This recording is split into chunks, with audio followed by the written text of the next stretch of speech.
இப்போ ஏன் சொல்லலை? ஏன்னா இன்றைக்கி காங்கிரஸ் வந்து ஒன்றும் இல்லாமல் போச்சு. பீகாரில் பட்ட அடி, மகாராஷ்டிராவில் பட்ட அடி, மற்ற இடங்களில் வாங்கின அடி. பணமே கொடுக்காமல் 11.8% ஜிடிபி குரோத்தில் இந்தியாவிலே முதன்மை மாநிலமாக தமிழ்நாடு எப்படி இருக்கு?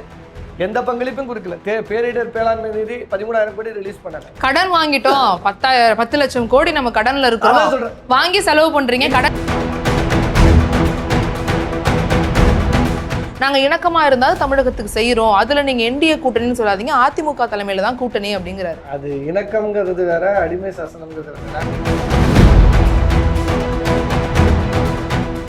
இந்த ரெண்டு கூட்டணி ஒன்றா இருந்தால் கண்டிப்பாக இந்த கூட்டணி பலமான கூட்டணி திமுகன்ற பெயர் தொடர்ந்து இருக்காது. அதனால் எங்களுடைய பலகீனங்களை நாங்கள் சரிப்படுத்திக்கிட்டோம். இப்போ நாளைக்கே ராகுல் காந்தி அவர்களோ சோனியா காந்தி அவர்களோ கூப்பிட்டு இத்தனை இடங்கள் திமுக உங்களுக்கு கொடுக்கும், இந்தந்த இடங்கள் கொடுக்கும் ஏற்றுக்கொண்டு பாய் தி பீப்பிள் நேயர்களுக்கு வணக்கம். நான் பவித்ரா சேவியர். மக்கள் அதிகாரம் நிகழ்ச்சியில் உங்களை சந்திப்பதில் பெருமகிழ்ச்சி. இன்றைய அரங்கத்திற்கு 2 சிறப்பு விருந்தினர்கள் வந்திருக்காங்க. திமுகவின் செய்தி தொடர்பாளர் விக்கி அவர்கள், வணக்கம் சார். அதிமுகவின் செய்தி தொடர்பாளர் ஆவடிக்குமார் அவர்கள், வணக்கம் சார்.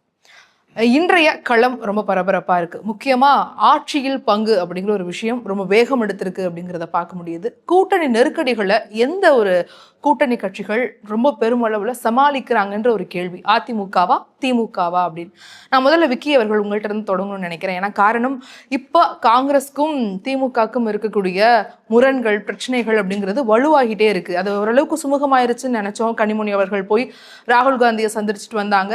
ஸோ இவங்க ஓரளவுக்கு முடிவு பண்ணியிருப்பாங்கன்னு நினைச்ச நிலையில முதலமைச்சரே முன்னுக்கு வந்து ஒரு விஷயத்த சொல்றாரு, ஆட்சியில பங்குங்கிறது தமிழகத்துல வந்து சாத்தியம் இல்லைங்கிற மாதிரி. ஆனா அதற்கு முடிவு வரும்னு பார்த்தா முற்றுப்புள்ளியை தொடர்ந்து அரைப்புள்ளியா தொடருது. காங்கிரஸ்ல இருந்து மாணிக்கம் தாகூர் ஆகட்டும், பிரவீன் சக்கரவர்த்தி ஆகட்டும், ஒவ்வொருத்தரும் அவங்களுடைய முரண்களையும் எதிர்ப்புகளையும் ட்விட்டர் மூலியமா தெரிவிச்சுட்டே இருக்காங்க. என்ன நடக்குது உங்களுடைய கூட்டணியில? நிச்சயமாக நேற்று தலைவர் அவர்கள் இந்தியா டுடேக்கு அளித்த பேட்டியில் தெளிவாக சொல்லிட்டாங்க, இங்கே ஆட்சி அதிகாரத்தில் பங்கு அப்படிங்கிறது தமிழ்நாட்டு அரசியலை பொறுத்த வரைக்கும் அது எடுபடாது, அது கிடையாது அப்படிங்கிறத பகிரங்கமாக சொல்லிட்டார். ஏன்னா முத்தமிழறிஞர் டாக்டர் கலைஞர் அவர்கள் இருக்கும்போதும் சரி, பெருத்தர் எங்களுடைய பேரறிஞர் பிறந்த அண்ணா அவர்கள் இருக்கும்போதும் சரி, மாநிலத்தில் சுயாட்சி, மத்தியில் கூட்டாட்சி. ஸோ இந்த தத்துவத்தின் அடிப்படையில் தான் என்றைக்குமா இருந்தாலும் திராவிட முன்னேற்ற கழகம் செயல்படும். ஸோ அதை எங்கள் கூட்டணி கட்சியில் இருக்கிற கட்சிகளே ஒத்துக்கொள்கிறாங்க. இப்போ நீங்கள் இடதுசாரிகள் ஒத்துக்கிறாங்க, மதிமுக ஒத்துக்குது, விசிக ஒத்துக்கிறாங்க, அவங்களாம் ஒத்துக்கிறாங்க. இன்றைக்கி காங்கிரஸில் இருக்கிற ஒரு சிலர் பேசுகிற வார்த்தைகளுக்கு முற்றுப்புள்ளி வைக்க தான் நேற்று தலைவர் அவர்கள் இதை வெளிப்படையாகவும் பகிரங்கமாகவும் சொல்லிட்டாங்க. அதை சொன்ன பிறகும் மாணிக்கம் தாக்கூர் பேசுவது, பிரவீன் சக்கரவர்த்தி பேசுவதுக்கெல்லாம் ராகுல் காந்தி தான் பொறுப்பேற்க வேண்டும். இங்கே எங்களுடைய தலைமை, அதாவது எங்களுடைய தமிழக முதல்வர் அவர்கள், கழக தலைவர் அவர்கள் நேரடியான நெருங்கிய நட்பு உடையவர் ராகுல் காந்தி அவர்கள். அவர் தான் சொல்கிறார், எங்கள் பிரதராக பார்க்குறார். ஸோ அதனால் அவங்க 2 பேருக்குமான உறவுங்கிறது வேறு விதமானது. அப்போ நேரடியாக அவங்க பேசி முடிவு செய்து கொள்வாங்க. இங்கே மாணிக்கம் தாக்கூர் பேசுவதோ, பிரவீன் சக்கரவர்த்தி பேசுவதோ இங்கே தமிழ்நாட்டு அரசியலில் அது எந்த ஒரு தாக்கத்தையும் ஏற்படுத்த போதில்லை. தமிழ்நாட்டை பொறுத்த வரைக்கும் காங்கிரஸ் கமிட்டியின் தலைவர் செல்வ பெருந்தகை என்ன சொல்கிறாரு, கூட்டணி இன்டாக்டாக இருக்குது, தொகுதி பங்கீடை நாங்கள் பேசி முடிவு செய்வோம், இந்த ஆட்சி அதிகாரத்தில் பங்கு குறித்து தேசிய தலைமைகள் முடிவெடுக்கும், நாங்கள் முடிவெடுக்க முடியாது அப்படிங்கிறத செல்வ பெருந்தகை சொல்கிறார். ஸோ ஆனால் அவருமே வந்து இது முதலமைச்சர் அவர்களோட தனிப்பட்ட கருத்துங்கிறாரு. இப்போ அவருமே வந்து நீங்க சொல்ற மாதிரி தலைமை முடிவெடுக்கும்னு சொல்லியிருக்கலாம், ஆனால் அப்படி சொல்லாம அது முதல்வர் அவர்களுடைய தனிப்பட்ட கருத்து அப்படிங்கிற மாதிரி முடிக்கிறாரு. அப்போ அங்கே ஒரு இக்கு புள்ளி இருக்குல்ல. சரி, அவர் சொல்லிட்டாருன்னா அதே மாதிரி எங்களுடைய பாண்டிச்சேரியில் திமுகவின் மாநில செயலாளர் ஆனந்த் சிவா அவர்கள் சொன்னாங்க, அப்போ நாங்கள் தனித்து வேணா போட்டிட்டுக்கிட்டுமே காங்கிரஸ் அப்படின்னாங்க. ஸோ அது வந்து உங்கள் இடத்துல இருக்கிற பொறுப்பாளர்களுடைய அது எண்ணம். ஒரு தொகுதியில் ஒரு தொண்டருக்கும் இந்த தொகுதியில் திமுக போட்டிடணும்னு நினைக்கலாம். ஆனால் கூட்டணி கட்சிகளோடு பேசி முடிவு செய்ய வேண்டியது எங்கள் தலைவர் இறுதியில் சொல்லிட்டாரு, இங்கே வந்து திமுக இல்லை, இந்த முறை காங்கிரஸ் இல்லை, இந்த இடத்துல மதிமுக அப்படின்னு சொல்லிட்டா அதை கட்டுப்பட்டு இயங்குகிற இயக்கம் திமுக. இப்போ நாளைக்கே ராகுல் காந்தி அவர்களோ சோனியா காந்தி அவர்களோ கூப்பிட்டு இத்தனை இடங்கள் திமுக உங்களுக்கு கொடுக்கும், இந்தந்த இடங்கள் கொடுக்கும், இதை ஏற்றுக்கொண்டு செயல்படுங்கள்லாம் செயல்பட்டு தான் ஆகணும். செல்வ பெருந்தகை மறுக்க முடியுமா? இல்லை மாணிக்கம் தாக்கூர் மறுக்க முடியுமா? இல்லை பிரவீன் சக்கரவர்த்தி தமிழ்நாட்டு அரசியலை பொறுத்த வரைக்கும் இஸ் நோபடி. அவருக்கு தமிழ்நாட்டில் எந்த ஒரு அதிகாரமும் கிடையாது. அவர் சொல்லிக்கொள்வது நான் தேர்தல் வகுப்பாளர் ராகுல் காந்தியோட, அவர் சொல்லிக்கலாம். தமிழ்நாட்டு அரசியலில் யார் பிரவீன் சக்கரவர்த்தி? ஒன்றுமே கிடையாது. காங்கிரஸ் கமிட்டியில் அங்கம் வைக்கிறாரா? இல்லை. அப்போ அவர் பேசுறதெல்லாம் வச்சுக்கிட்டு நம்ம பேச முடியாது. மாணிக்கம் தாக்கூர் பேசுறதை வச்சுக்கிட்டு நம்ம பேசலாம், அதுவும் அவருடைய தனிப்பட்ட விருப்பம் அப்படிங்கிறத செல்வ பெருந்தகையை பதிவு பண்றாரு. அதே போல செல்வ பெருந்தகை அவர்களுக்கும் ஒரு விருப்பம் இருக்கும். இப்போ எங்கள்கிட்ட இடதுசாரிகள் கூடுதல் தொகுதிகளை பெறணும்னு நினைக்கிறாங்க, எங்கள்கிட்ட இருக்கிற வேல்முருகன் கூடுதல் தொகுதியை பெறணும்னு நினைக்கிறாங்க. அதெல்லாம் முடிவு பண்ண வேண்டியது பேச்சுவார்த்தையில தான். ஸோ அதற்கு முன்னாடி கூட்டணியை விட்டு விலகுறோம்னு சொன்னாதான் இங்க பிரச்சனை. ஆனா அனைத்து இந்திய அண்ணா திராவிட முன்னேற்ற கழகம் இன்னைக்கு கூட்டணியில் இருக்கிறது என்ன கூட்டணின்னு சொல்றாங்க? என்டிஏ கூட்டணி. என்டிஏ ஆட்சி அமைக்கும். வந்த பிரதமர் மோடியும் அதே தான் சொன்னாரு. எடப்பாடி பழனிசாமின்னு ஒரு வார்த்தை கூட பேசல. அமித்ஷா அவர்களும் எடப்பாடி பழனிசாமி எந்த இடத்திலும் குறிப்பிடல. இது அவர் தான் முதல்வர் என்று குறிப்பிடல. ஏன் நேற்று டிடிவி தினகரன் என்ன சொல்றாரு? எடப்பாடி பழனிசாமியை முதல்வர் ஆக்குவதற்கு நான் வாக்கு கேட்பானா அப்படின்னு பேசுறாரு. நேற்று பேசிட்டு இருக்காரு. கூட்டணிக்கு உள்ள போயிட்டார். நான் என்டிஏ கூட்டணியில தான் இருக்கேன்னு சொல்றாரு தவிர அனைத்து இந்திய அண்ணா திராவிட முன்னேற்ற கழக தலைமை கூட்டணியில நான் இல்லைங்கிற மாதிரி தான் பேசுறாரு. அப்ப அந்த மாதிரியான முரண்பாடுகளின் கூட்டணியா தான் அங்க இருக்க தவிர இங்க எங்க கூட்டணியில் இருந்த கட்சிகள் எதுவும் விலகல. அதே போல போன தேர்தலில் இருந்த கட்சிகளை விட இந்த தேர்தலில் கூடுதலாக இருக்காங்க. நீங்க மக்கள் நீதி இரண்டாவது சுற்றுல வரேன் சார். இப்போ அவங்க என்ன வைக்கிறாங்கன்னா என்டிஏ கூட்டணி அப்படின்றத தலைமை பிஜேபி அவர்களை வச்சு சொல்ற மாதிரியான ஒரு விஷயங்களை சொல்றாங்க. அதுதான் அவங்க முன்னெடுக்கிறாங்க. என்டிஏவோட கூட்டணியில அதிமுக இருக்கு அப்படிங்கிறத அவங்க சாடுறாங்க. முரணா இருக்குங்கிறாங்க அவங்க கூட்டணி. நீங்க என்ன சொல்றீங்க? இல்லை அவங்க முதல்ல கூட்டணியை பலமான கூட்டணி, வலிமையான கூட்டணி, நிரந்தரமான கூட்டணி, கொள்கை கூட்டணி நேற்று வரைக்கும் சொல்லிட்டு இருந்தாங்க. இன்றைக்கி தேர்தல் களத்துக்கு போகிற நேரத்தில் இப்போ தான் அவங்க கூட்டணியே எந்தெந்த கட்சிகளுக்கு என்ன இடன்றதை பேசிகிட்டு இருக்காங்க. இதுலேயே அவங்களுடைய முரண்பாடுகள். இப்போ எங்களுக்கு அதை பற்றி கவலை இல்லை. அவங்க என்ன பண்ணிட்டு போட்டோம். ஆனால் நாங்கள் அதை பற்றி யோசிக்கலை. ஆனால் அவங்க தான் பேசிக்கிறாங்க. அவங்க பேசுகிறத இன்றைக்கி விவாத பொருளாக மாற்றிட்டு இருக்கு. அந்த கூட்டணியில் எந்த கட்சி இருக்கும், எந்த கட்சிக்கு 2 இலக்கம் 3 இலக்கம்னு அவங்க தான் இலக்கு போட்டுட்ருக்காங்க. அதனால் அதை பற்றி எங்களுக்கு தேவையில்லை, பிரச்சனை இல்லை.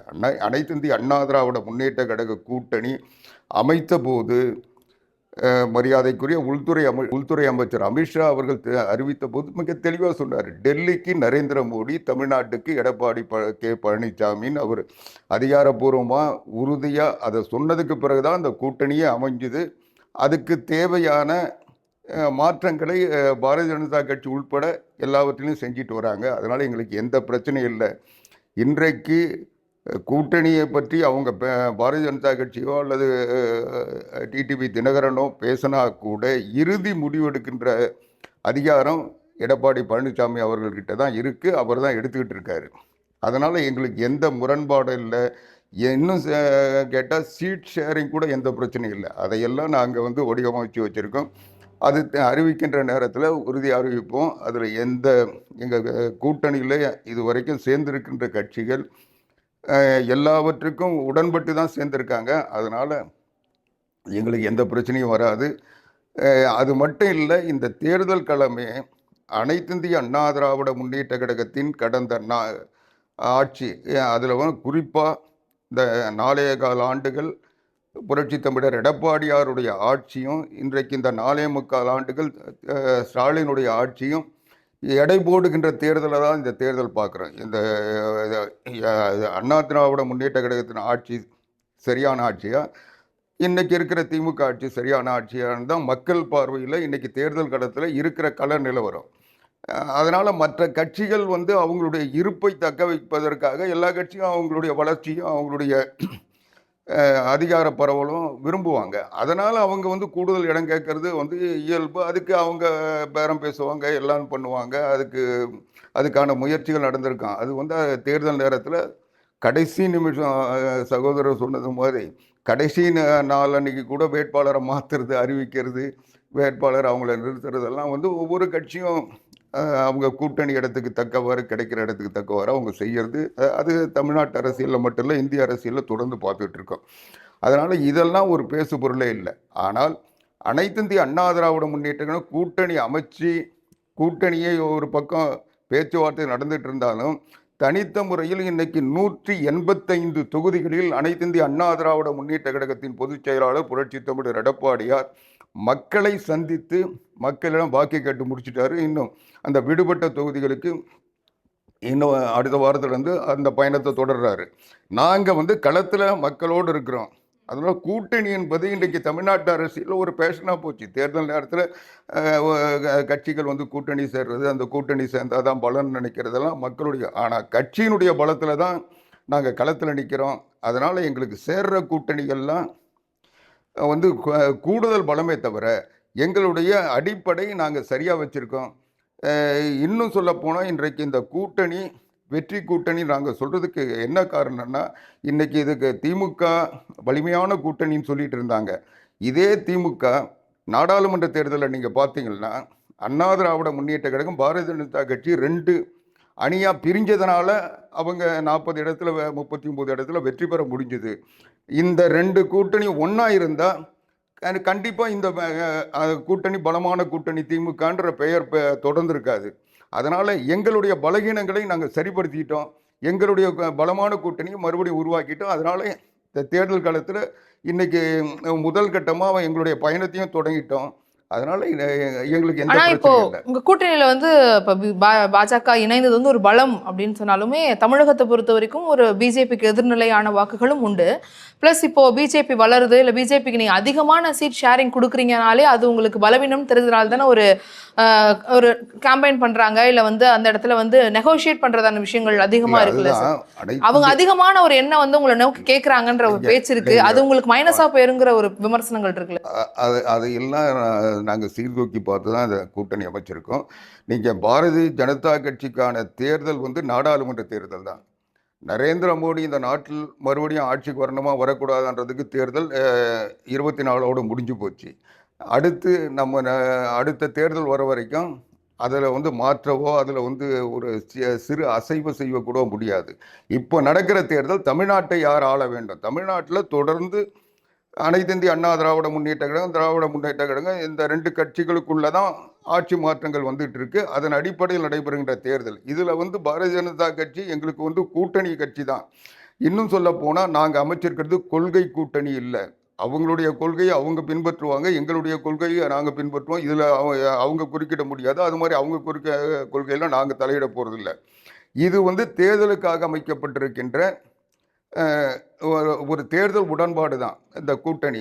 அதனால் எங்களுக்கு அந்த கூட்டணியினுடைய பலத்தில் நாங்கள் போட்டியிடுறோன்றதை விட நாளைக்கு மத்திய அரசோடு இணக்கமாக இருந்தால் தான் மத்திய அரசுடைய திட்டங்களும் நிதியும் தமிழ்நாட்டுக்கு கிடைக்கும். மத்திய அரசினுடைய நிதியே இல்லாமல் மாநில அரசு நடத்த முடியாது. அதனால் பாதிக்கப்பட போகிறது மக்கள் தான். ஒவ்வொரு திட்டமும் இன்னும் சொல்ல போனால், நீங்கள் கடந்த ஆட்சியில் எடப்பாடி பழனிசாமி அவர்கள் முதலமைச்சராக இருக்கும்போது மத்திய அரசினுடைய திட்டத்திலிருந்து 11 மருத்துவக் கல்லூரிகள் தமிழ்நாட்டுக்கு கொண்டு வந்தோம். அதில் 60% மத்திய அரசினுடைய நிதி, 40% மாநில அரசினுடைய நிதி.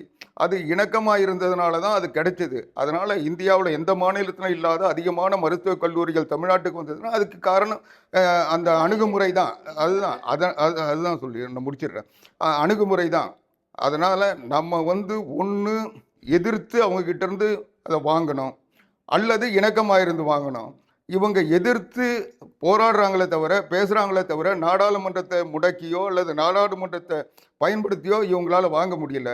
அதனால் நான் இன்னும் சொல்கிறேன், இவங்க ஏறத்தாழ இந்த 4.25 ஆண்டுகளே வச்சுங்க. இந்த 5 ஆண்டுகளாக மத்திய அரசின் திட்டங்கள், இன்னும் சொல்லப்போனால் முதலமைச்சர் ஸ்டாலின் அவர்கள் சொல்றது போல நிதியை கூட பெற முடியாதவர்கள் மறுபடியும் ஆட்சிக்கு வந்தால் எப்படி வாங்குவாங்க? ரைட், நம்ம கேட்போம் சார். இப்போ மத்தியில் இருக்கக்கூடிய அரசு, இப்போ நீங்கள் ஒன்றிய அரசுன்னு சொல்வீங்க, ஒன்றிய அரசு வந்து நிதியை வழங்க மாட்டேங்குதுன்னு எதுக்கு எடுத்தாலும் நம்ம குறை சொல்கிறோம். அவங்க என்ன சொல்கிறாங்க, நாங்கள் வந்து இணக்கமாக இருந்து அந்த எல்லா நிதியும் வாங்குவோம், தமிழகத்துக்கு செய்ய வேண்டிய எல்லா விஷயங்களும் நாங்கள் வாங்கி செய்வோம், உங்களால் எதிர்த்து செய்ய முடியல, நாங்கள் இணக்கமாக இருந்தாலும் தமிழகத்துக்கு செய்கிறோம், அதில் நீங்கள் என்டிஏ கூட்டணின்னு சொல்லாதீங்க, அதிமுக தலைமையில் தான் கூட்டணி அப்படிங்கிறாரு. அது இணக்கம்ங்கிறது வேற, அடிமை சாசனம்ங்கிறது வேற. நான் என்ன சொல்றேன்னா, சரி இணக்கமாக இருந்தீங்க, ஆனால் மாநில உரிமையை எவ்வளோ தூரம் பறி கொடுத்தீங்க.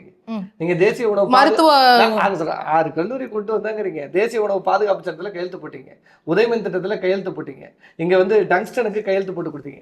ஏன்னா எண்ணற்ற பல விஷயங்களுக்கு இங்க மாநில அரசுங்கிற உரிமையில எல்லாத்தையும் காவு வாங்கினீங்க.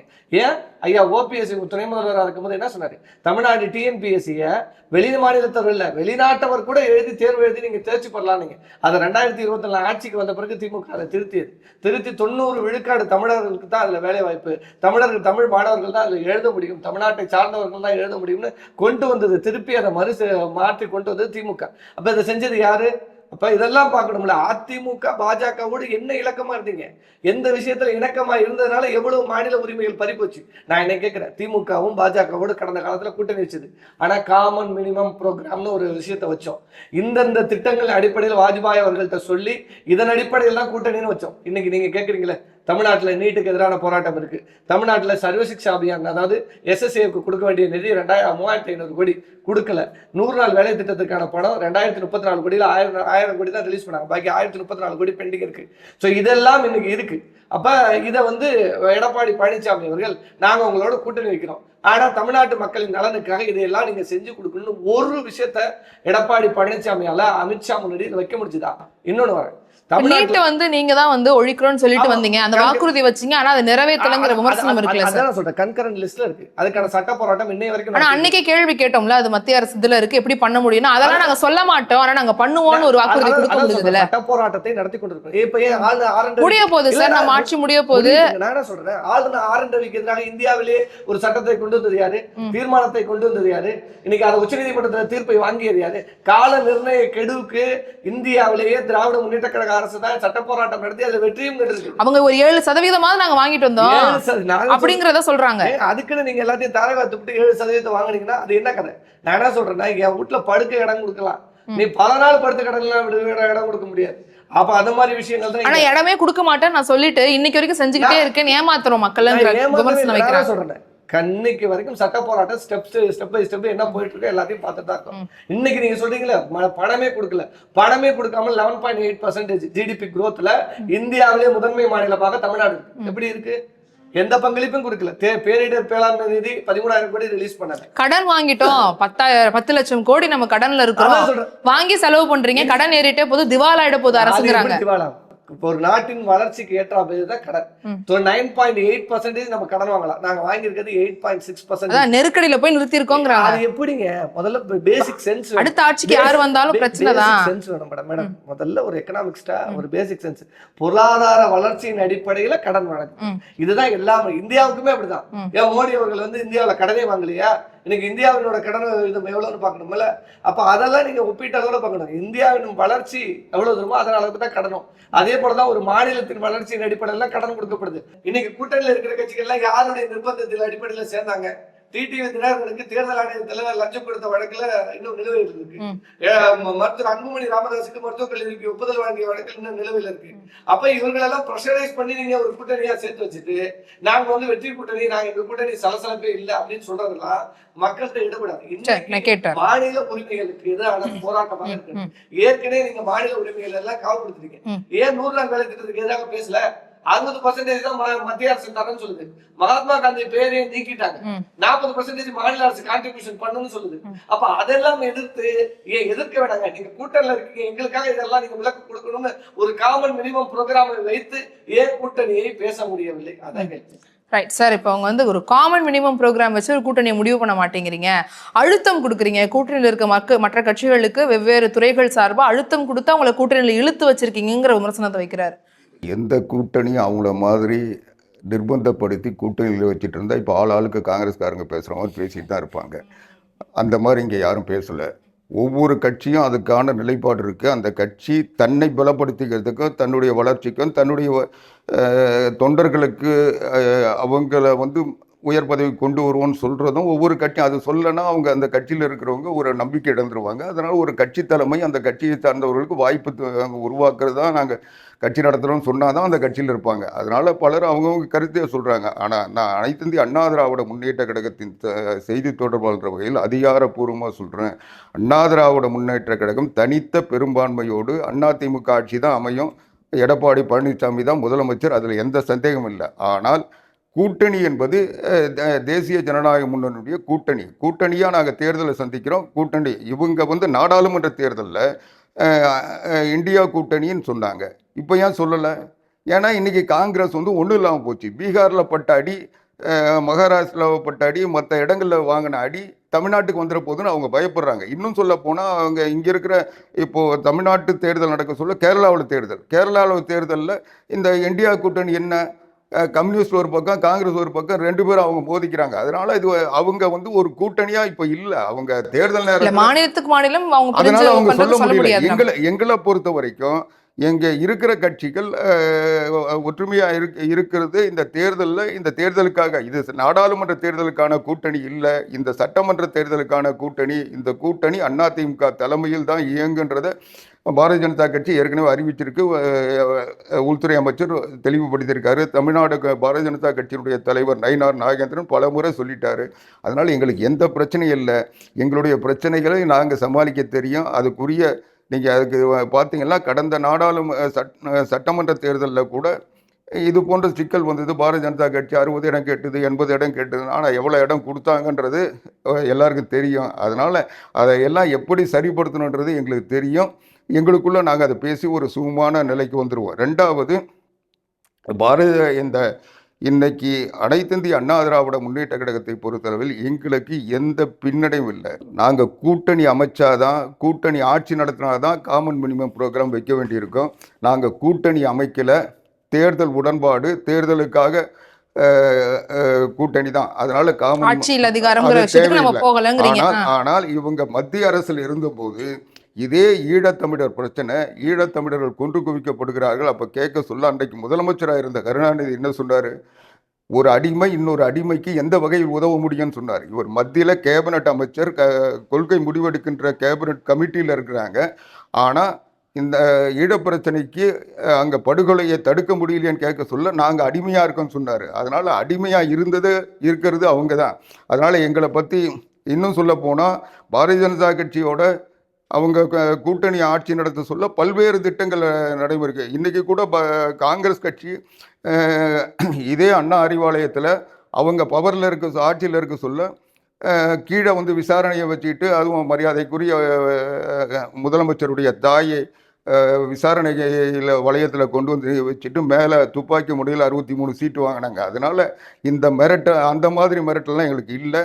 நாங்கள் இன்னும் சொல்கிறேன், எங்கள் தலைவர்களை விமர்சித்த ஒருத்தர் பாரதிய ஜனதா கட்சியினுடைய மாநில தலைவராக இருந்தார். அவரை அந்த இடத்தில் தொடர்ந்தால் நாங்கள் கூட்டணிக்கு வரமாட்டோம் சொல்லி அதை தொடர்றதை தடுத்ததுக்கு பிறகுதான், அவரை மாற்றினதுக்கு பிறகுதான் நாங்கள் கூட்டணியை வச்சோம். அதனால் எங்கள் கொள்கையோ எங்களுடைய தலைவர்களையோ விமர்சிக்கிறதையோ நாங்கள் எந்த நிலையில் ஏற்க மாட்டோம். எங்களுடைய தன்மானத்தை இழந்து நாங்கள் கூட்டணி வைக்க வேண்டிய அல்லது ஆட்சி அமைக்க வேண்டிய அவசியம் எங்களுக்கு இல்லை. நாங்கள் உறுதியாக அண்ணா திராவிட முன்னேற்ற கழகம் தனித்த பெரும்பான்மையோடு எடப்பாடி பழனிசாமி அவர்கள் தலைமையில் ஆட்சி அமைப்போம். Right sir. இப்போ அவங்களுடைய கூட்டணி வந்து ஸ்ட்ராங்கா இருக்குங்கிறதுக்கு முன்னாடி, அமைக்கிறதுக்கு முன்னாடியே எங்களுக்கு என்ன தேவைங்கிறத நாங்கள் சொல்லிட்டோம். அந்த தேவைகளை நிறைவேற்றினதுக்கு அப்புறம் தான் அவங்க அந்த கூட்டணியை அமைச்சாங்க. இப்போ காங்கிரஸ்ல இருக்கிறவங்க வெளியே தவறா பேசுற மாதிரி எங்களுடைய கூட்டணியில யாரும் வெளியே வந்து பேசுறது கிடையாது. ஒரு சுமூகமான கூட்டணி இருக்கிறனால தான் இந்த மாதிரியான ஒரு பேச்சுகள் எங்க கூட்டணியில இல்லைங்கிறாரு. இப்போ நம்மளுடைய கூட்டணி அப்படின்னு பார்த்தோம்னா காங்கிரஸ் இந்த மாதிரி பேசுறாங்கனாலும் காங்கிரஸ் எதிர்வினையாற்றவங்க திமுகல இருந்தும் பேசுறாங்க. இப்ப ஏற்கனவே தளபதி அவர்கள் ஒருத்தர் பேசியிருந்தாரு. அதே மாதிரி அமைச்சர் ராஜகண்ணப்பன் அவர்கள் காங்கிரஸ் வந்து கொடுக்கறத வாங்கிட்டு இருக்கணும் அப்படிங்கிற மாதிரி சொல்லியிருந்தாரு. சொல்லுங்க சார். இன்னைக்கு செல்வ பெருந்தகையும் வன்னி அரசு என்ன பேசிக்கிறாங்க? அவங்க கூட்டணியில தானே இருக்காங்க. ரெண்டு கட்சியும் இன்னைக்கு என்ன பேசிக்கிறாங்க? தனித்தனி கொள்கைகள் இருக்க கட்சி ஒரே கூட்டணியில இருக்காங்கன்றதுக்காக எந்த ஒரு விமர்சனங்களும் வைக்க கூடாதுன்னு நம்ம சொல்ல முடியாதுல்ல சார். கூட்டணியில வந்தா கூட ஒரே கட்சியில கூட வந்து காங்கிரஸ்கான கொள்கை வேற, விசிகாக்கான கொள்கை வேற, அது எங்கேயோ ஒரு இடத்துல முரணாகும்போது இந்த கூட்டணி சம்பந்தமா ரெண்டு பேருடைய பேச்சு தொடர்ந்து 2 நாளா ஒரு பேசு பொருளா போயிட்டு இருக்கு. அதை சொல்றேனே தவிர இன்னைக்கு ஒவ்வொரு கட்சியிலையும் இப்போ இந்த எங்க கட்சியிலேயே கூட நாங்க ஒருத்தர் நிறுத்தினா இன்னொருத்தர் வந்து அந்த வாய்ப்பை இழக்க சொல்ல அவங்க வந்து சில கருத்துக்கள் சொல்லதான் செய்வாங்க, அதை சரிப்படுத்த தான் செய்வாங்க. இது அரசியல் எல்லா கட்சியிலும் இருக்கும். திமுகவா இருந்தாலும் அண்ணா திமுக இருந்தாலும் எந்த கட்சியிலேயே இருந்தாலும் அந்த பிரச்சனை இருக்கும். அதனால இது வந்து தேர்தல் நேரத்தில் இந்த சலசலப்புகள் இருக்க தான் செய்யும். ஆளுக்கு ஒரு கருத்தை சொல்ல தான் செய்வாங்க. அவங்க தன்னை முன்னிலைப்படுத்தி அதன் வழியாக வந்து சீட்டு வாங்கிறது அல்லது பதவிக்கு வர்றதுக்கு அவங்க முயற்சி பண்ணுவாங்க. அதில் வந்து இதெல்லாம் ஒரு விவாத பொருளாக வச்சுக்கலாமே தவிர அதெல்லாம் வந்து களத்தை மாற்றாது. கண்டிப்பா. இப்போ அவர் இந்த மாதிரி சொல்லியிருக்காருல்ல சார், இதற்கான பதில் சொல்றதுக்கு முன்னாடி என்னோட ஒரு எக்ஸ்ட்ரா ஒரு கேள்வியும் நான் கேட்டுறேன். இப்போ திமுகல இருந்து எதிர்வினை ஆற்றுவதையும் நம்ம பார்க்க முடியுது. காங்கிரஸ்குள்ள சுமூகமா இல்லை, இப்போ அவங்களுடைய தலைமை என்ன முடிவெடுப்பாங்கன்ற மாதிரி இங்க ஸ்டாலின் அவர்கள் ஒரு முடிவெடுத்தாலுமே திமுக அதற்கான எதிரை கொடுக்குறாங்க. காங்கிரஸ் பேசுறாங்க அப்படின்னா அதுக்கு இவங்களும் அது ஒரு பெரிய கட்சி கிடையாது, அவங்க நம்ம கொடுக்கறத வாங்கிட்டு போனோம், மற்ற கூட்டணி கட்சிகளுக்கு நம்ம கொடுக்குற மாதிரி அவங்களும் கொடுக்கறத வாங்க, நாங்க தான் வேலை பார்க்குறோம் களத்துல இறங்கி அப்படிங்கிற ஒரு விஷயத்தையும் சொல்லிக்கிட்டே இருக்காங்க. தேசிய கட்சி நமக்கு அங்க வந்து இவங்களுடைய எம்பிக்கள் ரொம்ப முக்கியம், அது அடுத்த நாடாளுமன்ற தேர்தலில் தேவைப்படுறாங்கன்ற போது இவங்களுடைய கூட்டணி முக்கியம். இன்னைக்கு 3வது மூன்றாவதா ஒரு சக்தி வந்ததுனால அவங்களுக்கு இன்னும் ஃபிளெக்சிபிளான ஒரு ஐடியா இருக்கு, அதனால கொஞ்சம் பார்த்து கையாளணுங்கிற எண்ணம் இல்லையா? இல்ல அதை தலைவர் முடிவு பண்ணுவார். நான் என்ன சொல்றேன்னா, அதுக்குன்னு காங்கிரஸ் எதெல்லாம் பேசிட்டு வேணாலும் போகலாம். இப்போ மாணிக்கம் தாக்கூர் இந்த தனிநபர் பேசுறான், அவர் மேல எந்த ஒரு நடவடிக்கையும் காங்கிரஸ் தலைமை எடுக்கலன்னா அப்புறம் திமுகல இருந்து பேசதான் செய்வாங்க. இப்போ முதல்ல திமுகலையும் அவங்க மேல எந்த நடவடிக்கை எடுக்கலையே. முதல்ல பேசினது யாரு? நடவடிக்கை எடுக்கணும் முதல்ல திருச்சி வேலுச்சாமி மேல நடவடிக்கை எடுக்கணும், அதற்கு பிறகு மாணிக்கம் தாக்கூர் மேல நடவடிக்கை எடுக்கணும், அதுக்கு பிறகு ஜோதிமணி மேல நடவடிக்கை எடுக்கணும். ஆரம்பிச்சது இவங்க தான். இவங்களுக்கு நடவடிக்கை எடுத்த பிறகு நாங்க திமுக மேல நடவடிக்கை எடுக்கணும். இதை ராகுல் காந்தி எடுத்தாருன்னா திமுகவும் அதற்கு தயாராக தான் இருக்கு. ஏன் நானே பேசியிருக்கேன், மயிலாடுதுறையில் சுதா அவர்களை போன முறை நாங்கள் கொடுத்துருக்கோம், அவங்களுக்கு வந்து வேலை பார்த்து வெற்றி பெற வச்சிருக்கோம், இந்த முறை திமுகவுக்கு தான் வேணும், மயிலாடுதுறையில் காங்கிரஸுக்கு கொடுக்கக்கூடாதுன்னு நான் பேசுவேன். ஆனா அதே தொகுதியை தான் நான் கேட்பேன் மாணிக்கம் தாக்கூர் அவர்கள் சொல்லியிருக்காரு, தளபதி பேசுன தொகுதிகள் அவர் பேசுறாருல. அப்ப யார் முற்றுப்புள்ளி வைக்க வேண்டிய இடத்துல இது யாருக்கு வலுவான ஒரு நல்ல இதை போய் சேரும்னு நினைக்கிறீங்க? ஒரு பிரச்சனை இல்லை, நம்ம ஒண்ணு நல்லது வேணும் நம்ம நினைக்கிறதும் சரி, ஒரே கூட்டணி கட்சியில இருக்காங்க அவங்க ஒரு மாதிரி பேசுறது எதிர்கட்சியில இருக்கிறவங்களுக்கு பலமாயிடாதா? எந்த ஒரு பலனும் இல்ல. அவங்க கூட்டணி விட்டு வெளியே போறேன்னு மாணிக்கம் தாக்கூர் சொல்லுங்க முடியாதுல்ல. அவங்க போகிட்டா உங்களுக்கு பலமே கிடையாதுங்கிறாங்க, அவங்க இருக்கிறனாலதான் நீங்க வெற்றி அடையறீங்க சொல்லிட்டு இருக்கு. எல்லா கட்சியும் நான் தான் பலம் புரிஞ்சே இருக்கும். இந்தியாவிலே 70,000 பூத்து கமிட்டி, தமிழ்நாட்டில் 70,000 பூத்து கமிட்டி வைத்திருக்கிறவர்கள் காங்கிரஸ் தொண்டர்கள்னு பேசுவார் மாணிக்கம் தாக்கூர். உண்மையாயிடுமா? தேர்தல் ஆணையத்தில் BLA எடுத்து பார்த்துலாமா யாருக்கு இருக்கான்னு? அதனால அவங்கவுங்க கட்சி ஸ்ட்ரென்த்தை பேசிக்கிட்டே தான் இருப்பாங்க. இன்னைக்கு எங்களோட கட்சி ஸ்ட்ரென்த் என்னன்னு எங்க தெரியும். எங்களோட கூட்டணியில் இருக்கிற கட்சிகளே சொல்லிட்டாங்க, இடதுசாரிகள் 2 பேரும் சொல்லிட்டாங்க இது தேவையில்லாத கருத்துன்னு சொல்லிட்டாங்க. ஆனா திருமாவளவன் அது தவறுன்ட்டாரு. மதிமுக பொதுச் செயலாளர் ஐயா வைகோவும் சொல்லிட்டாங்க. அப்ப கம்யூனிஸ்டுகளும் சொல்லிட்டாங்க, எல்லா கட்சியும் சொல்லிட்டாங்க. காங்கிரஸ் மட்டும் தானே இதை பேசிட்டு இருக்கு. அதுவும் காங்கிரஸ் ராகுல் காந்தி பேசிட்டாரா? ராகுல் காந்தி இந்த ஒரு பேச்சை எடுத்தாருன்னா அப்புறம் எங்க தலைவர் என்ன பேசணுமோ அதை பேசுவார். அது முடிவை நம்ம பார்த்துப்போம், அது பிரச்சனை இல்லை. மற்ற கட்சிகள் எல்லாம் இன்டாக்டா இருக்கு. இன்னொன்னு, அவங்க கூட்டணியில் இருந்த பல கட்சிகள் இன்னைக்கு எங்களோட இருக்கு. போன தடவை தமிழ்மலன் சரி அதிமுக இருந்தார் கூட்டணியில், இன்னைக்கு எங்களோட கூட்டணியில் இருக்காங்க. SDP அவங்களோட கூட்டணியில் இருந்தது, இன்னைக்கு எங்களோட கூட்டணியில் இருக்காங்க. போன முறை கருணாஸ் அவர்கள் அவங்களோட கூட்டணியில் இருந்தார், இன்னைக்கு எங்களோட கூட்டணியில் இருக்காங்க. மக்கள் நீதி மையம் போன தடவை தனித்து போட்டியது, இன்னைக்கு திராவிட முன்னேற்ற கழக கூட்டணியில் இருக்கு. போன முறையை விட அசுர பலத்தோட ஒரு கூட்டணி அமைச்சு வச்சிருக்கோம். நீங்க போன முறை இருந்த கட்சிகளை விட பன்மடங்கு கட்சிகள் இன்னைக்கு திமுக. நீங்க பட்டியலிட்ட கட்சிகளை விட காங்கிரஸ் முக்கியமான கட்சியா இல்லையா? காங்கிரஸும் ஒரு கட்சி. ஆனா அவங்க வெளியே போயிட்டா பிரச்சனை இல்லைங்கிற தோணியில பேசுறது சரியாகுமா? நான் சொல்றேன், ஒருத்தவங்களும் அவங்க ஸ்ட்ரென்த் என்னன்னு தனியா நிரூபிச்சு காட்டிக்க வேண்டியதுதான். தமிழ்நாட்டு அரசியல எல்லா கட்சிக்கும் ஸ்ட்ரென்த்தை காமிச்சிருக்காங்க, காமிச்சு கொண்டும் இருக்காங்க. அவங்க ஸ்ட்ரென்த்தை காமிக்கணும். இப்ப விஜய் தனியா நிக்கிறாரு, ஸ்ட்ரென்த்தை காமிக்கணும்னு நிக்கிறாரு. சீமான் பல ஆண்டுகளாக ஸ்ட்ரென்த்தை காமிச்சிட்டு இருக்காரு தனியா நின்று. மாணிக்கம் தாக்கூருக்கு தனிச்சு நின்று ஸ்ட்ரென்த்தை காக்கணும்னு எண்ணம் இருந்தா, ஜோதிமணி அவர்களுக்கு எண்ணம் இருந்தா, பிரவீன் சக்கரவர்த்திக்கு எண்ணம் இருந்தா நிக்கட்டும். யாரும் இல்லையா, அதை தலைமையிட்ட போய் சொல்லட்டும், முறையிடட்டும்.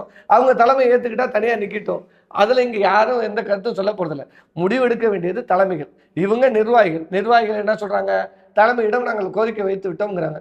தலைமையான ராகுல் காந்தியும் கார்கே அவர்களும் முடிவெடுக்கட்டும், இருக்கணுமா வேணாமா அதை 2 தலைவர்களும் முடிவெடுத்த பிறகு பார்த்துப்போம். இது கூட்டணியில இருந்தா ஒரு நல்லது, இல்லைன்னா ஒரு நல்லதுன்னு எல்லா கணக்கும் இருக்கு. அதனால அதை பற்றி எல்லாம் நாங்க பேச வேண்டிய நேரத்துல இப்ப இல்லை. அவங்களை விட பல கட்சிகள் இன்னைக்கு கூட்டணியில் வச்சிருக்கோம். அதை தான் சொல்லிட்டு இருக்கேன். 2021 எங்கள்கிட்ட இருந்த கூட்டணி கட்சிகளை விட இன்னைக்கு எங்கள்கிட்ட இருக்கிற கூட்டணி கட்சிகளை எண்ணிக்கை அதிகம். நாங்க தொகுதி பங்கீடு கொடுத்தாகணும். இன்னைக்கு மக்கள் நீதி மையத்தை கொடுத்தாகணும். தமிழ்மலன் சாரி, கருணாஸ், ஏன்னா SDPஐக்கெல்லாம் நாங்கள் சீட்டு கொடுக்கணும். அப்போ சீட் ஷேரிங் கொடுக்கும்போது இன்னும் சீட்டுகள் எங்களுக்கு அதிகமாக தேவைப்படுது. ஆனால் அவங்க எங்களுக்கு இத்தனை சீட்டுகள் வேணும்னு அவங்க வைக்கும் போது அதெல்லாம் பேசி தலைமை முடிவெடுத்து விடும். தலைவர் நேற்றே சொல்லிட்டார், கூட்டணி கட்சி தலைமை தொகுதி பங்கீடு எல்லாத்தையும் நான் பார்த்துக்கிறேன். 234 தொகுதியில் நிற்க போறது ஸ்டாலின் தான் அப்படின்னு தெளிவா நேற்று திருவிழா விஜய் சொல்ற மாதிரி அவர் சொல்லிட்டாரு. விஜய்னு எல்லாரும் சொல்லிக்கிறாங்க. அவரு சொல்றது வேற. அது நீங்க களத்துல இல்லாதவர்கள் பேசுகிற வேலை. 70,000 பூத்து கமிட்டிகளோட 70 ஆண்டு இயக்கம். நீங்க அதை யாரோட கம்பேர் பண்றதுன்னு வித்தியாசம் இருக்கு. சரி, ரைட் சார். இப்போ கூட்டணி பற்றி நிறைய விஷயங்கள் பேசினோம். இன்னும் ஒரு சில நாட்களில் தொகுதி பங்கீடுகள் எவ்வளோன்னு தெரிஞ்சிடும், வேட்பாளர்கள் யாருங்கிற வரைக்கும் தெரிஞ்சிடும். அப்போ இந்த கூட்டணி எந்த அளவுக்கு வலுவாக இருக்குங்கிற இரு பெரும் கட்சிகளுடைய விஷயங்களும் வெளியே வந்துடும். பொறுத்திருந்து பார்க்கலாம். அரங்கத்திற்கு இருவருக்கும் ரொம்ப நன்றி. மற்றொரு நிகழ்ச்சியில மக்கள் அதிகாரத்துல உங்களை மீண்டும் சந்திப்பதில் பெருமகிழ்ச்சி. இத்துடன் விடைபெறுகிறேன். நான் Pavithra Xavier. By the people news channel உங்களுக்கு பிடிச்சிருக்கு அப்படின்னா சப்ஸ்கிரைப் பண்ணுங்க. இந்த மாதிரியான அரசியல் சம்பந்தப்பட்ட பல்வேறு தகவல்கள் தெரிஞ்சுக்கணும் அப்படின்னா இந்த ஒரு வீடியோவை உங்களுடைய நண்பர்கள் குடும்பத்தினருக்கு ஷேர் பண்ணுங்க. இந்த வீடியோ பிடிச்சிருக்கு அப்படின்னா லைக் பண்ணுங்க. நன்றி, வணக்கம்.